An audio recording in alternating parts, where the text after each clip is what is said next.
আমাদের অভিভাবক, আমাদের আশা আকাঙ্ক্ষার বাতিঘর, বীর মুক্তিযোদ্ধা, বাংলাদেশ ফেডারেল সাংবাদিক ইউনিয়নের সম্মানিত সভাপতি, কারা নির্যাতিত মজলুম সাংবাদিক নেতা জনাব রুহুল আমিন গাজী। জনাব সভাপতি, ঢাকা সাংবাদিক ইউনিয়নের সিনিয়র সভাপতি মোহাম্মদ, ঢাকা সাংবাদিক সাধারণ সম্পাদক জনাব খুরশিদ আলম, সাবেক সাধারণ সম্পাদক সরদার ফরিদ সহ বিউজের এবং ডিউজের সম্মানিত নেতৃবৃন্দ, সম্মানিত উপস্থিতি। আমি আসতে একটু দেরি হয়েছে, কারণ আগে থেকে আমার একটি ডাক্তারের সাথে একটা অ্যাপয়েন্টমেন্ট ছিল 11:30। সেই অ্যাপয়েন্টমেন্টটি বিআরবিতে ছিল, সেখান থেকে সেটি শেষ করেই আমি আর দেরি করে নেই, রাস্তায় যতটা সময় লেগেছে। আমি সেভাবে ঢাকা সাংবাদিক সেক্রেটারিকে বলেও রেখেছি। তারপর আপনারা যে এতক্ষণ ধরে মিটিংটি চালিয়েছেন, এই জন্য আপনাকে ধন্যবাদ জানাই। আমাদের দুর্ভাগ্য, আমরা 4 জন সাংবাদিক হত্যা, প্রায় 300 সাংবাদিক আহত হওয়ার ঘটনার প্রতিবাদ করেছি মাত্র 2 দিন আগে। এরই মধ্যে আমাদের ডিএজির সাংগঠনিক সম্পাদক সাইদ খানকে গ্রেপ্তার করা হয়েছে। তার অপরাধ কি? তার অপরাধ হলো তিনি সত্য সংবাদ প্রকাশ করেছেন, আমরা যত জানতে পেরেছি। প্রিয় সাথীরা, কি মামলা তার বিরুদ্ধে দেওয়া হয়েছে? তিনি নাকি মিরপুর 10 নম্বর গোলচক্করে গিয়ে মেট্রো রেলের ভাঙচুর করেছে। বলেন, সাইদ খানের বাসা হলো আপনার মগবাজার বেলি রোডে, সে প্রেস ক্লাব কেন্দ্রিক সে সাংবাদিকতা করে, আর মেট্রো রেল কোথায়? আর সে কেন ভাঙচুর করতে যাবে? তার তো ভাঙচুর করার কাজ না, তার লেখা কাজ। কেউ ভাঙচুর করলে সেই ঘটনাকে সে তুলে ধরবে, এটাই হলো তার কাজ। আজকাল অনেক কিছু তৈরি হয়েছে। আজকাল এক শ্রেণীর আওয়ামী লীগের, যুবলীগের, ছাত্রলীগের নেতাকর্মীরা মহল্লায় মহল্লায় টিভি পরিচয় দিয়ে বিভিন্ন লোকের কাছে চাঁদা দাবি করছে, টাকা দেন নাইলে আপনার নাম দিয়ে দিচ্ছি। কি কারণে? আপনাকে চাইলে গ্রেপ্তার করবে না, টাকা না দিলে আমরা নাম দিয়ে দিচ্ছি, না হলে কিন্তু আপনি গ্রেপ্তার হয়ে যাবেন। আমার কাছে অসংখ্য টেলিফোন আসতেছে এরকম বিভিন্ন মহলায়। এইভাবে ওনার সোনার ছেলেরা চাঁদা দাবি করতেছে, টাকা চাইতেছে, না হলে নাম দিয়ে দিবে যাতে গ্রেপ্তার। আর কথা তো সত্য, যেভাবে গণগ্রেপ্তার করা হচ্ছে, তাতে তো আপনার এই কথাই ঠিক যে টাকা পয়সা না দিলে তো সবাই গ্রেপ্তার হয়ে যাবে। কত লোককে গ্রেপ্তার করবেন? 18 কোটি মানুষকে তো গ্রেপ্তার করতে পারবেন না নাকি? 18 কোটি মানুষ যদি গ্রেপ্তার করতে না পারেন, তাহলে গ্রেপ্তারের নাটকটা বন্ধ করার মেহরবানি করে।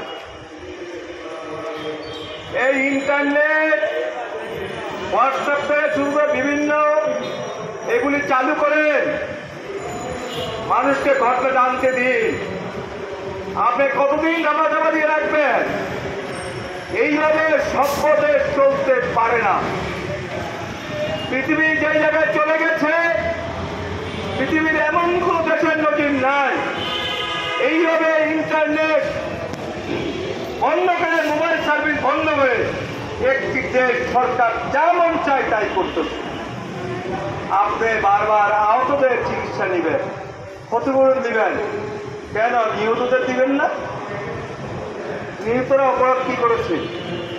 যাদেরকে গুলি করে হত্যা করলেন, বন্দুক আপনার হাতে ছিল, অস্ত্র আপনার লোকের ছিল, মানল কে? তাহলে এই ড্রাইভার কার?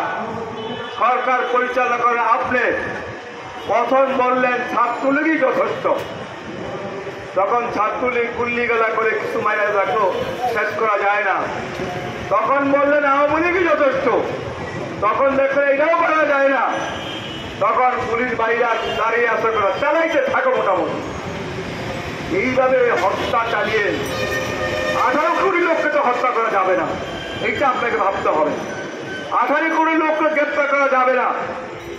আজকে বুকে হাত দিয়ে বলেন, বাংলাদেশের প্রত্যেকটি মানুষের মনে গত কয়েকদিনের ঘটনায় কত লোক হত্যাকাণ্ডের শিকার হয়েছে, কত লোক চোখ হারিয়েছে, কত লোক পা হারিয়েছে, কত লোক পঙ্গুত্ব বরণ করেছে। দেশের মানুষ জানতে চায়। আমাদের এক শ্রেণী মিডিয়া আছে, দালালিটা ওনাদের অভ্যাসে পরিণত হয়েছে ভাই।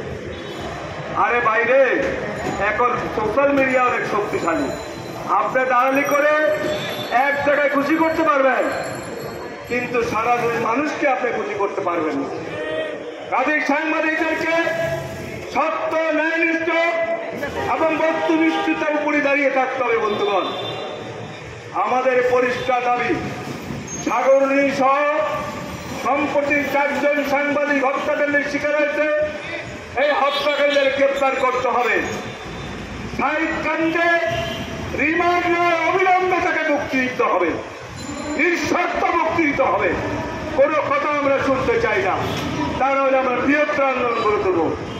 আর যত সাংবাদিক আহত হয়েছে সবার সুচিকিৎসার ব্যবস্থা করতে হবে, তাদের ক্ষতিপূরণ দিতে হবে। এছাড়া আপামর জনসাধারণ যারা হত্যার শিকার হয়েছে, বন্ধুত্বের শিকার হয়েছে, চোখ হারিয়েছে, তাদেরকে যথাযথ ক্ষতিপূরণের ব্যবস্থা করেন। শুধুমাত্র চোখের পানি ফেলেই এই কাজের সমাধান হবে না, শুধুমাত্র মুখরত বক্তৃতা দিয়েই এই কাজের সমাধান করা যাবে না।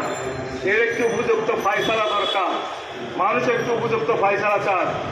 আজকে তাই পরিষ্কার ঘোষণা, সাংবাদিকরা সত্য, ন্যায়নিষ্ঠ এবং বস্তুনিষ্ঠ সংবাদ প্রকাশের ক্ষেত্রে পিছপা হবে না। আমরা সংবাদ প্রকাশ করে যাব, যত বাধা বিপত্তি আসুক না কেন, সতর্ক বাধা বিপত্তি উপেক্ষা করে আমরা আইয়ুব খান, মোয়ায়েন খান, শিক্ষাকারের বিরুদ্ধে এ নিয়ে আমরা লড়েছি, আমরা আজও লড়ব, ভবিষ্যতের। বন্ধুগণ, অবিলম্বে সাইদ খানকে মুক্তি দিন, সাংবাদিক হত্যাকারীদের গ্রেপ্তার করেন, অসুস্থ সাংবাদিকদের সুচিকিৎসার ব্যবস্থা করেন।